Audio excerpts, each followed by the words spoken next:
இதோ உங்களை தேடி முதன்முறையாக வசீகரமான தொழில்நுட்பம் மற்றும் அதிவேகமான செயல்திறனுடன் UFX மொபைல். மெல்லிய தோற்றத்துடன் முற்றிலும் சிறப்பாக எல்லோருக்கும் எளிதாக UFX mobile.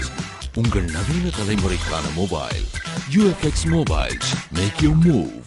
For the very first time coming your way is an irresistible combination of speed, style and technology. UFX Mobiles. Exceptionally sleek, totally advanced, and now the phone that everyone can afford to touch. Your next generation mobile. UFX Mobiles. Make your move.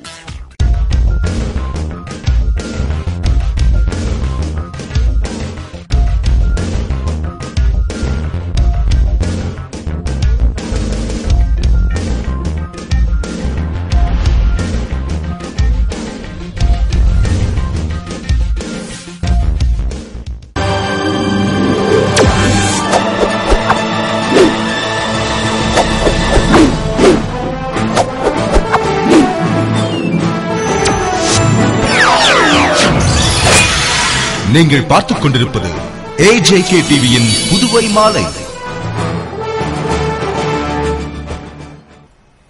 வணக்கம். புதுவை அமைச்சரவை கூட்டம் முதல்வர் ரங்கசாமி தலைமையில் சட்டசபை வளாகத்தில் நேற்று நள்ளிரவையும் கடந்து நடைபெற்றது. புதுவை அமைச்சரவை கூட்டம் சட்டசபை வளாகத்தில் கேபினெட் அறையில் நேற்று இரவு நடைபெற்றது. முதல்வர் ரங்கசாமி தலைமையில் நடைபெற்ற கூட்டத்தில் அமைச்சர்கள் சந்திரகாசு, ராஜவேலு, பன்னீர்செல்வம், தியாகராஜன், தலைமை செயலர் சத்யவதி, ஆட்சியர் தீபக்குமார், செயலர் தேவநிதிதாஸ் உள்ளிட்ட அதிகாரிகள் கலந்து கொண்டு துறை வாரியாக செயல்படுத்த வேண்டிய திட்டங்கள், அதற்கான செலவீனங்கள் போன்றவற்றை குறித்தும், அந்நிய முதலீட்டில் சில்லறை வர்த்தகம், பேருந்து கட்டண உயர்வு உள்ளிட்ட பல்வேறு முக்கிய பிரச்சினைகள் குறித்தும் விவாதித்ததாக கூறப்படுகிறது. இந்த கூட்டம் நேற்று நள்ளிரவை தாண்டியும் நடைபெற்றதால் பல திட்டங்கள் பற்றி முடிவுகள் எடுக்கப்பட்டதாக கூறப்படுகிறது. புதுவை கதிர்காமம் அரசு பெண்கள் மேல்நிலைப் பள்ளியில் நடைபெற்ற முப்பெரும் விழாவில் முதல்வர் ரங்கசாமி சிறப்பு விருந்தினராக கலந்து கொண்டு பரிசுகள் வழங்கி பாராட்டினார். புதுவை கதிர்காமம் அரசு பெண்கள் மேல்நிலைப் பள்ளியில் பொதுத் தேர்வில் சாதனை படைத்த மாணவியர்களுக்கு பரிசளிப்பு விழா, டெல்லியில் நடைபெற்ற அறிவியல் கண்காட்சி மற்றும் கால்பந்தாட்ட போட்டியில் சாதனை படைத்தோருக்கு பாராட்டு விழா மற்றும் ஆசிரியர்களை கௌரவிக்கும் விழா என முப்பெரும் விழா பள்ளி முதல்வர் நடராஜன் தலைமையில் நடைபெற்றது. பள்ளியின் தலைமை ஆசிரியை வசந்தகுமாரி வரவேற்புரையுடன் துவங்கிய விழாவில் பள்ளி கல்வித்துறை இயக்குநர் வல்லவன் ஆசிரியர்களையும் மாணவர்களையும் வாழ்த்தி பேசினார்.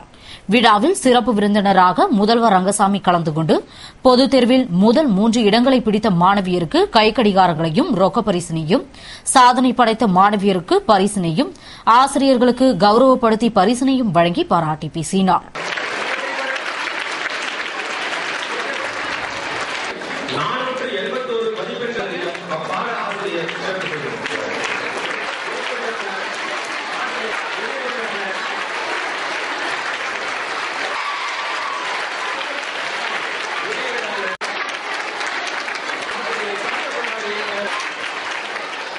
நிறைவில் பெற்றோர் ஆசிரியர் சங்க தலைவர் கரிகாலன் நன்றியுரையுடன் முடிந்த விழாவிற்கான ஏற்பாடுகளை பெற்றோர் ஆசிரியர் சங்க உறுப்பினர்கள் சிறப்பாக செய்திருந்தனர். புதுவை வடக்கு பகுதியில் கூட்டம் பேரணி நடத்த தடையை மேலும் நீட்டித்து SP சிவதாசன் உத்தரவிட்டுள்ளார். இது தொடர்பாக SP சிவதாசன் கூறுகையில், புதுவை வடக்கு பகுதியில் பொது இடங்களில் போராட்டம், ஆர்ப்பாட்டம் ஆகியவை முன் அனுமதியின்றி நடத்த தடை விதித்து நான் உத்தரவிட்டிருந்தேன். 1 மாத காலத்திற்கு இந்த தடை உத்தரவு அமலில் இருந்தது. இந்த உத்தரவை ஜனவரி 20ஆம் தேதி வரை நீட்டித்து உத்தரவிட்டுள்ளேன். எனவே எனது அலுவலக அனுமதி பெறாமல் தனிநபரோ கும்பலாகவோ பேரணி, போராட்டம், பொதுக்கூட்டம் நடத்தக்கூடாது. இந்த தடை நாளை முதல் ஜனவரி 20ஆம் தேதி வரை அமலில் இருக்கும். எனவே ஏதேனும் போராட்டம், பேரணி நடத்த வேண்டுமெனில் 24 மணி நேரத்திற்கு முன்னதாக என்னை அணுகி அனுமதி பெற வேண்டும் என்று கூறினார். புதுவை பாலிடெக்னிக் மாணவர்கள் கேரளாவில் தாக்கப்பட்டதை கண்டித்து 500க்கும் மேற்பட்ட மாணவர்கள் லாஸ்பேட்டை கல்லூரி முன்பு ஆர்ப்பாட்டத்தில் ஈடுபட்டனர். புதுவை லாஸ்பேட்டையில் உள்ள அரசு பாலிடெக்னிக் கல்லூரி மாணவர்கள் 4 பேர் இருமுடி கட்டி சபரிமலைக்கு சென்றபோது பெரியாறு அணை பிரச்சினையில் கேரள மாநிலத்தவர்கள் அவர்களை தாக்கினார்கள். இதுபற்றி தகவல் அறிந்த பாலிடெக்னிக் மாணவர்கள் லாஸ்பேட்டை கல்லூரி முன்பு ஆர்ப்பாட்டத்தில் ஈடுபட்டனர். ஆர்ப்பாட்டத்திற்கு இந்திய மாணவர் சங்க புதுவை மாநில துணைத் தலைவர் ரஞ்சித்குமார் தலைமையில் நிர்வாகிகள் முன்னிலை வகித்தனர். இதில் 500க்கும் மேற்பட்ட மாணவர்கள் கலந்து கொண்டு பாலிடெக்னிக் மாணவர்கள் கேரளாவில் தாக்கப்படுவதை கண்டித்தும் பெரியாறு அணை பிரச்சினையில் மத்திய அரசின் நிலையை எதிர்த்தும் கோஷமிட்டனர். மற்றும் பெரியாறு அணை நீர்மட்டத்தை 142 அடியாக உயர்த்தவும் கோரிக்கை விடுத்தனர். இன்று கேரளாவில் வாழ்கின்ற தமிழர்களை கேரள அரசு மிகவும் தாக்கிக் கொண்டிருக்கிறார்கள். அது மட்டும் இல்லாமல் நேற்றைய தினம் சபரிமலைக்கு சென்ற பக்தர்களை கேரளாவில் உள்ள சிலர் தாக்கியுள்ளனர். இதில் MNGP கல்லூரியை சேர்ந்த கிட்டத்தட்ட 4 மாணவர்கள் படுகாயம் அடைந்துள்ளனர். இதை வலுவாக நாங்கள் கண்டிக்கின்றோம். இதை கண்டித்து இன்றைக்கு MNGP மாணவர்கள் வகுப்புகளை புறக்கணித்து போராட்டத்தில் ஈடுபட்டுள்ளோம். அது மட்டுமல்லாமல் உச்சநீதிமன்ற தீர்ப்பான அணை நீர்மட்டத்தை 140 அடியாக உயர்த்த வேண்டும் என்பதை மதிக்காமல் இன்று கேரள அரசு காங்கிரஸ் அரசு செயல்பட்டுக் கொண்டிருக்கிறது. மத்திய அரசு இதில் உடனடியாக தலையிட்டு சுமூக தீர்வினை ஏற்படுத்த வேண்டும். இல்லையென்றால் இந்த பிரச்சனை பூதாகரமாக வெடித்து ஒட்டுமொத்தமாக புதுவையில் உள்ள அனைத்து பள்ளி கல்லூரிகளையும் மாணவர்களையும் அணிதிரட்டி போராட்டத்தில் ஈடுபடுவோம். எனவே இதில் கேரள அரசு தமிழக அரசை மத்திய அரசு சமாதானப்படுத்தி ஒரு சுமூக தீர்வை ஏற்படுத்த வேண்டும் என்று கேட்டுக்கொள்கிறோம். புதுவை வைத்திக்குப்பத்தில் கடல் சீற்றத்தால் பாறையில் மோதி விபத்துக்குள்ளான படகில் சென்ற மீனவர்களை மீட்டு மக்கள் மருத்துவமனைக்கு அழைத்து சென்று சிகிச்சை அளித்தனர். புதுவை சோலைநகர் தெற்கு பகுதியைச் சேர்ந்த குமாரவேலு என்ற விசைப்படகு உரிமையாளர் ஜீவானந்தம், திங்கள்கொடி, வீரான், சக்திவேல், ராஜி ஆகியோரிடம் இன்று காலை 5 மணிக்கு மீன்பிடிக்க கடலுக்கு சென்றார்.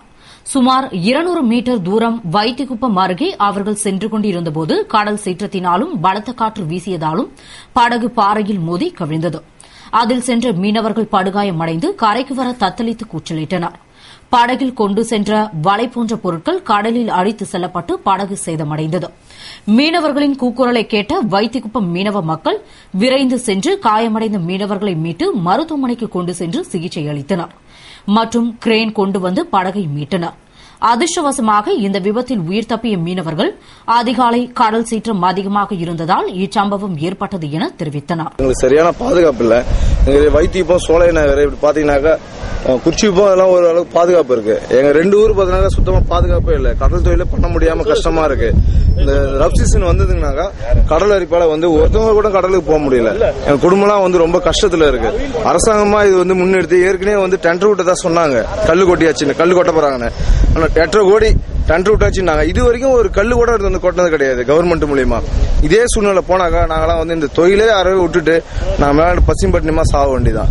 இது அரசாங்கமா முன்னிருந்து இது போதுமான பாதுகாப்பு எங்களுக்கு வழங்குமாறு நாங்கள் கேட்டுக்கொள்ளப்படுகிறோம். புதுவை முதல்வர் உத்தரவின்படி டெம்போ வழித்தடங்களை போக்குவரத்து துறை மாற்றித் தர வேண்டும் என்று பாரத மாதா விக்ரம் உரிமையாளர்கள் நலசங்கத்தினர் கோரிக்கை விடுத்துள்ளனர். இது தொடர்பாக செயலாளர் முருகையன், தலைவர் மார்ஷல், பொருளாளர் குணராஜா உள்ளிட்ட நிர்வாகிகள் கூட்டாக அளித்த பேட்டியில் கடந்த சில மாதங்களுக்கு முன்பு குழந்தைகள் நல மருத்துவமனை, மகப்பேறு மருத்துவமனை மற்றும் நீதிமன்றம், சட்டக்கல்லூரி ஆகியனவை இடமாற்றம் செய்யப்பட்டது. இதன் காரணமாக பழைய வழித்தடங்களில் டெம்போவை இயக்கி வந்த எங்களுக்கு வருமானம் குறைந்து நஷ்டத்தை சந்தித்து வரும் சூழல் ஏற்பட்டுள்ளது. இந்நிலையில் கடந்த 21/7/2011 அன்று போக்குவரத்துத்துறை அமைச்சரை சந்தித்து அரசு மருத்துவமனை முத்தியால்பேட்டை வழித்தடத்தை மாற்றி குழந்தைகள் நல மருத்துவமனை மருத்துவக் கல்லூரி வழியாக அய்யங்குட்டிப்பாளையம் வரை வழித்தடத்தை நீட்டித்து தர மனு அளித்தோம். அதனைத் தொடர்ந்து 17/8/2011 அன்று அதே கோரிக்கைகளை முன்வைத்து முதல்வரிடம் மனு அளித்தோம். அப்போது மனு மீது உடனடியாக நடவடிக்கை எடுக்கப்படும் என்று உறுதியளித்த அவர் போக்குவரத்து ஆணையருக்கு உத்தரவிட்டார். ஆனால் கடந்த 4 மாதங்கள் ஆகியும் இதுவரை போக்குவரத்துத்துறை நடவடிக்கை எடுக்கவில்லை. எனவே முதல்வர் திரு ரங்கசாமி எங்களுக்கு நல்வழி காட்ட வேண்டும் என்று கூறினார்கள். வில்லியனூர் கொம்யூன் பஞ்சாயத்திற்குட்பட்ட கடைகளில் வாடகை பாக்கியை உடனடியாக செலுத்த வேண்டும் என்று ஆணையர் சீதாராமன் கடை வைத்திருப்போரிடம் கூறினார். வில்லியனூர் கொம்யூன் பஞ்சாயத்திற்கு உட்பட்ட கடைகள் வில்லியனூர் பகுதியில் இருக்கின்றன. இந்த கடைகளின் வாடகையை வில்லியனூர் கொம்யூன் பஞ்சாயத்திடம் கட்ட வேண்டும். ஆனால் பல கடைக்காரர்கள் வாடகை கட்டாமல் பாக்கி வைத்துள்ளனர். இதனை அறிந்த ஆணையர் சீதாராமன் அதிகாரிகளுடன் கடைகளை ஆய்வு செய்து வாடகை பாக்கி உள்ளவர்கள் வாடகையை உடனடியாக செலுத்த வேண்டும் என்றும் இல்லையென்றால் கடைக்கு சீல் வைக்கப்படும் என்றும் எனவே நடவடிக்கை எடுப்பதற்கு முன்பாக வாடகை பாக்கியை வில்லியனூர் கொம்யூன் பஞ்சாயத்தில் கட்டிவிட வேண்டும் என்று கடை வைத்திருப்போரிடம் கூறினார். இச்சம்பவத்தால் அங்கு பரபரப்பு ஏற்பட்டது. நவீன தொழில்நுட்பங்களை கையாளுவதன் மூலம் முறைகேடுகள் நடைபெறுவதை தடுக்க முடியும் என்று ஸ்மார்ட் கார்டு வழங்கும் திட்டத்தை துவக்கி வைத்த ஆளுநர் இக்பால் சிங் பேசினார். புதுவை கதிர்காமத்தில் ஸ்மார்ட் கார்டு வழங்கும் திட்டத்தை முதல்வர் ரங்கசாமி தலைமையில் துவக்கி வைத்த ஆளுநர் இக்பால் சிங் பேசுகையில் விலையேற்றத்தை தடுக்கவும் அத்தியாவசிய பொருட்கள் தடையின்றி நியாயமான விலையில் கிடைக்கவும் பொது விநியோக திட்டம் செயல்படுத்தப்படுகிறது. இத்திட்டத்தின் கீழ் இந்தியா முழுவதும் 4,99,000 ரேஷன் கடைகள் மூலம் உணவுப் பொருட்கள் வழங்கப்படுகிறது.